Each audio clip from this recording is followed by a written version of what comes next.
Hi, welcome to Mahanagar. నేను మనోజ్. పహల్గామ్ దాడి ప్రపంచాన్నే కదిలివేస్తుంది. భారతీయుల్లో ఒక హిందూ, ముస్లిం అనే ఒక వేర్పాటు పదాన్ని మరో 25 ఏళ్ల తర్వాత ఈ ఈ పహల్గామ్ దాడి ఏదైతుందో అది ఒక రప్చర్ క్రియేట్ చేసింది చెప్పాలి. ఎందుకంటే ఇప్పటిదాకా కాశ్మీర్కి వెళ్తే సేఫ్గా ఉన్నామనే భావనలో ఉన్న భారతీయులు ఇప్పుడు నెక్స్ట్ మంత్కి పెట్టుకున్న ప్లాన్స్ అన్ని క్యాన్సిల్ చేసుకుంటున్నారు అనమాట. సో ఇలాంటి నేపథ్యంలో అసలు కాశ్మీర్లో పెహల్గామ్లో జరిగిన ఈ ఘటన వల్ల భారత్ ఎలాంటి స్టెప్పులు తీసుకోవాలి, నిజంగా సర్జికల్ స్ట్రైక్ చేయడం కరెక్టా కాదా, మోడీ దగ్గర ఉన్న వ్యూహాలు ఏంటి, అసలు కామన్ మ్యాన్స్ ఏమనుకుంటారు, మనతో మాట్లాడడానికి సింగర్ షకీల్ గారు ఉన్నారు మనతో. ఆయనతో మాట్లాడు. నమస్కారం అన్న. నమస్తే అండి. ఎలా ఉన్నారు? బాగున్నా. యా, సర్జికల్ స్ట్రైక్ అనగానే మిమ్మల్ని మీకు గుర్తొచ్చేది ఏంటి? ఇప్పుడు చేసిన వాళ్ళని చంపేయాలా, లేదంటే పాక్కి ఒక గట్టి మెసేజ్ ఇవ్వాలంటారు? ఫస్ట్ నేను చంపేసి తర్వాత మెసేజ్ ఇవ్వాలి. ఫస్ట్ ఏంటంటే దీనివల్ల వాళ్ళు ఏం సాధించారో కూడా మనకి అసలు అర్థం కూడా కావట్లేదు. దీనివల్ల ఒక మనిషిని చంపడం వల్ల వాళ్ళకి ఏ గ్రంథాల్లో రాసిందో, ఏ బైబుల్స్ లో రాసిందో, ఏ భగవద్గీతలో రాసిందో ఎవరికి తెలియదు. కానీ ఈ మనుషుల్ని చంపే ఈ కాన్సెప్ట్ ఏంటో అసలు నాకు అసలు అర్థమే కావట్లేదు. జనాలు చంపుకుంటా పోవడం ఏంటి, వీళ్ళందరినీ పిలిచి ఏ దేశం మనుషులను అయితే వాళ్ళు చంపారో అదే దేశంలో వాళ్ళని పిట్టలు కాల్చినట్టు కాల్చాలి. అది అది అది అఫ్ కోర్స్ పోయిన ప్రాణాలు ఇప్పుడు తిరిగి రావాలంటే ఇది కాదు. ఇదంత బాధాకరమైన విషయం. అది చాలా అంటే ఇప్పుడు ఏదో టూరిస్ట్ ఎంజాయ్ చేద్దామని చెప్పి వచ్చిన వాళ్ళు తిరిగి ఇంటికి ఒంటరిగా వస్తారన్న విషయం ఊహించుకుంటేనే చాలా ఇదిగా ఉంది. చాలా చాలా దారుణమైన సందర్భాలు, సన్నివేశం అది. ఇలాంటి వాళ్ళని నడి రోడ్లో తీసుకొచ్చి కుక్కల్ని కాల్చి ముక్కలు ముక్కలుగా చేసి చంపాలి. చంపితే రెండోసారి అగైన్ ఇది రిపీట్ కాకుండా ఉంటుందని నా ఫీల్. సర్జికల్ స్ట్రైక్ చేసేయాలంటున్నా ఇన్స్టెంట్ గా డెసిషన్ తీసుకోవచ్చు అంటారా? అంటే common man point of view చెప్పండి. స్ట్రైక్ మీన్స్ మీరు ఎట్లా అంటే ఇంకా 2016 నుంచి 19 వరకు జరిగిన సర్జికల్ స్ట్రైక్ లో 500 మంది ఉగ్రవాదుల్ని హతమార్చారు. మోడీ తీసుకున్న ఒక షేకింగ్ డెసిషన్ అది. సో అలాంటి లాగే ఇప్పుడు కూడా తీసుకొని ఉన్న వాళ్ళు మొత్తాన్ని అంత గ్యాప్ ఇవ్వద్దు. ఇప్పటి నుంచే స్టార్ట్ చేసేలా అంటున్నా నేను. అంత గ్యాప్ ఇవ్వనే వద్దు. ఇప్పుడు నుంచే స్టార్ట్ చేసేసి స్పాట్ వేసుకుంటూ వెళ్ళిపోవాలి. అంటే నేనేమంటానంటే వీళ్ళని లాక్కెళ్దాము, కేసులు, కోర్టులు ఇవన్నీ లేకుండా స్పాట్ జడ్జ్మెంట్ ఎవడైతే చేసే స్పాట్ లేపేయాలి అంతే. కుక్కలు కాల్చుకుంటూ వెళ్ళిపోతే బెటర్ అని నా ఫీలింగ్, నా ఇన్నర్ ఫీలింగ్. ఓకే. మరి మోదీ గారు ఐ థింక్ ఇప్పుడు వరకు చేసినవి ఒక మంచి స్టెప్స్ తీసుకున్నారు. ఐ థింక్ తీసుకున్న స్టెప్స్ ప్రతి ఒక్కరు కూడా అంటే దేశాన్ని ఒక రూట్ లో పెట్టేటువంటి స్టెప్స్ తీసుకున్నారు. కానీ వీళ్ళ పట్ల కూడా ఇలాంటి స్పాట్ డెసిషన్ తీసుకుంటే ఒక మంచి డెసిషన్ తీసుకున్న అవుతారని నా ఫీలింగ్ అన్నమాట. అవును, అంటే గవర్నమెంట్ కూడా ఒక పాజిటివ్ సైన్ ని ఇండియన్స్ కి ఇస్తుంది అనుకోవచ్చు. ఆయన సౌదీ నుంచి ఇక్కడ రావడం, అమిత్ షా మీటింగ్ కావచ్చు, ఇటు కేంద్ర రక్షణ శాఖ మంత్రి కూడా వాళ్ళు కంటిన్యూస్ గా ఆ మీటింగ్స్ కావచ్చు, వీళ్ళు ఇచ్చే ఒక సైన్ కావచ్చు, పాక్ కి వెళ్లాల్సిన కొన్ని ఆపేయడం కావచ్చు, ఒక నెక్స్ట్ లెవెల్ స్టెప్. అంటే surgical strike beyond the box ఆలోచించుకోవచ్చా సాధారణ ప్రజలు? ఫస్ట్ ఆఫ్ ఆల్ ఏ డెసిషన్ తీసుకోవాలన్నా ఫస్ట్ ఎవరైతే ఈ మనుషుల్ని తీసుకువచ్చి వాడు చంపారో వీళ్ళంతా, ఆ చంపిన వాళ్ళని ఫస్ట్ వాళ్ళని చంపేయాలి. ఏ డెసిషన్ తీసుకోవాలని ఏం చేయాలి ముందు ఆ సెకండరీ డెసిషన్. ఈ ముందు వీళ్ళందరూ లేకుండా మొత్తం తుడిచేస్తాయి ఇలాంటి ఎదవల్ని. ఎందుకంటే దీనివల్ల ఒక కుటుంబాన్ని ఒక కుటుంబాన్ని రోడ్ల మీద పడేలా చేశారు వీళ్ళంతా. ఒక చంపడం అంటే, ఒక మనిషిని చంపడం అంటే కుటుంబం రెస్పాన్సిబుల్ గా ఫీల్ అయ్యేటువంటి ఒక మనుషులు వాళ్ళ మీద కుటుంబాలు ఆధారపడి ఉంటాయి కదా. వాళ్ళు చంపడానికి కుటుంబాన్ని మొత్తం చంపినట్టే కదా లెక్క. అలాంటి వెధవల్ని ఏంటంటే, అంటే మాకున్న పర్సనల్ ఒపీనియన్, ఈ కేసులు, కోర్టులు ఇవన్నీ అంత గ్యాప్ ఇవ్వద్దు. వెళ్ళి ఇంకా కుక్కల్ని కాల్ చేసిన తర్వాత ఏ డెసిషన్ తీసుకోవాలనేది నా కాన్సెప్ట్.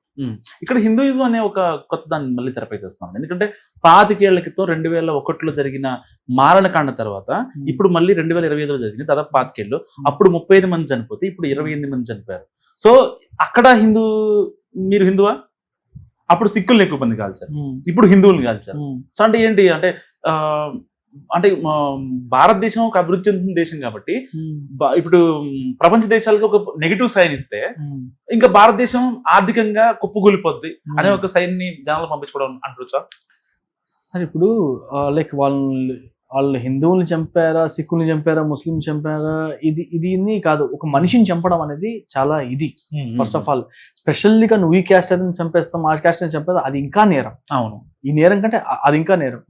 అంటే కల్మా రాయటం రాలేదని చంపేశారు. ఇది ఏదో ఒక వాంటెడ్ గా చేస్తున్న ఫీలింగ్ ఉంది తప్ప నాకు ఇది ఒక వాంటెడ్ లాగా ఉంది. ఇప్పుడు ఇన్ని రోజులు నువ్వు చంపాలంటే కంటిన్యూ చంపుకుంటూ పోకుండా సడన్ గా ఒక గ్యాప్ పెట్టుకొని ఒక చేసుకొని చంపుకుంటూ పోవడము. కానీ వాళ్ళు పెట్టుకున్న ప్లేస్ కూడా చాలా హైట్ గా ఉండటం వల్ల అక్కడ పోలీస్ లేదని చెప్పి అంటున్నారు. మరి అక్కడ పోలీస్ లేదంటే అది పహల్గాం బస్ స్టాండ్ నుంచి దాదాపు 7 km డిస్టెన్స్, ఇలా స్లోప్ ఇలా ఉంటది. సో అక్కడికి డైరెక్ట్ గా జీప్ లో వెళ్ళాలన్నా లేకపోతే ఎయిర్ లిఫ్ట్ చేయాలన్నా చాలా కష్టం. ఆ ఏరియాకి ఆ అట్మాస్ఫియర్ అనుకూలించదు. సో అక్కడ వెళ్ళాలంటే ఒకటి బై వాక్ వెళ్ళాలి, లేదంటే ఈ గుర్రాల మీద వెళ్ళాలి. సో ఆ గ్యాప్ లో జరిగిన విధ్వంసకాండ, లేదంటే మహా అయితే ఒక 10 members ఏది జరిగినా కదా చాలా అన్యాయం అండి. చాలా దారుణమైన సిచ్యువేషన్స్. అది మనం చూడాలన్నా కూడా మనసుకి బాధగా. వాడు కాల్చుకుంటూ వెళ్ళిపోతున్నాడండి. వాడికి ఏదో వాడు ఇదైనట్టు వాడేదో ఆడుకునే గేమ్ అయినట్టు, టీవీ వీడియో గేమ్ అయినట్టు వాళ్ళు కాల్చుకుంటూ వెళ్ళిపోతున్నారు.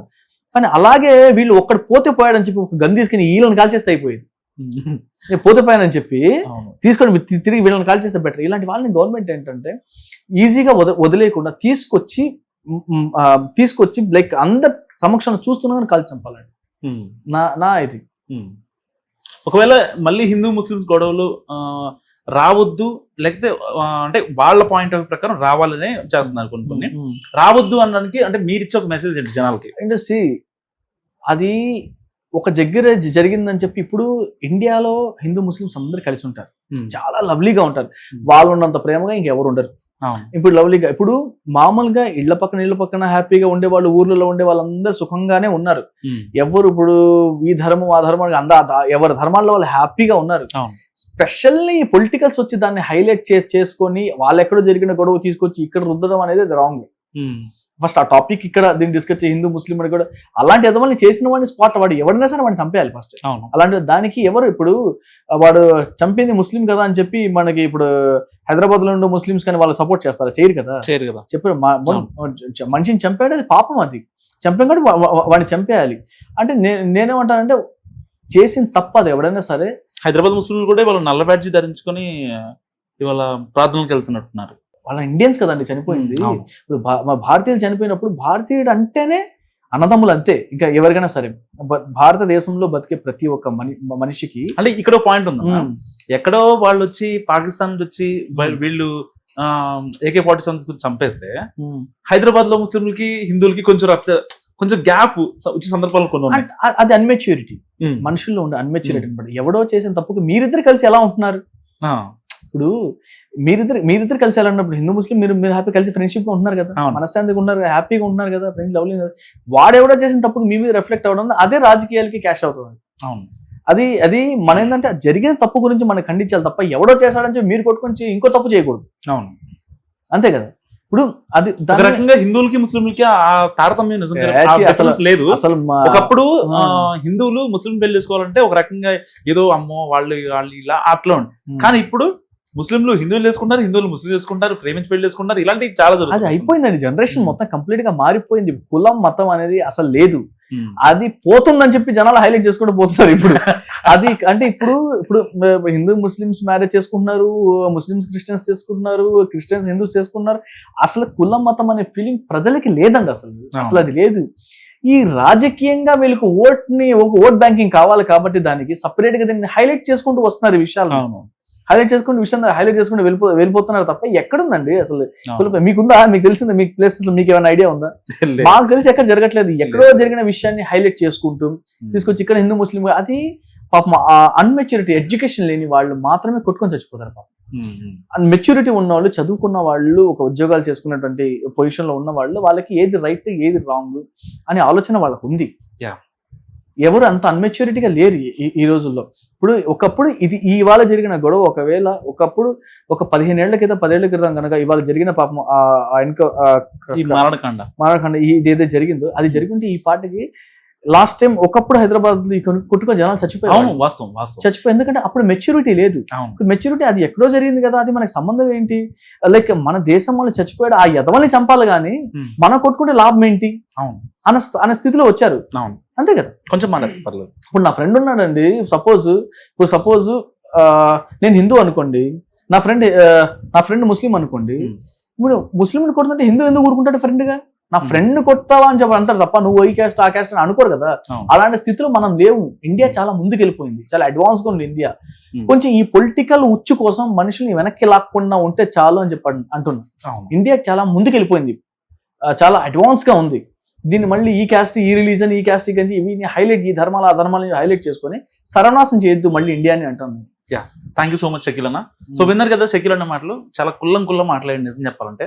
సర్జికల్ స్ట్రైక్ ఇంకోటి ఏమొద్దు, ఫస్ట్ వాళ్ళని లేపేసిన తర్వాత మాట్లాడుకుందాం అని చెప్తున్నారు. సో నిజంగా బాగా మాట్లాడారు. సో చూస్తూనే ఉండండి మహానగర్.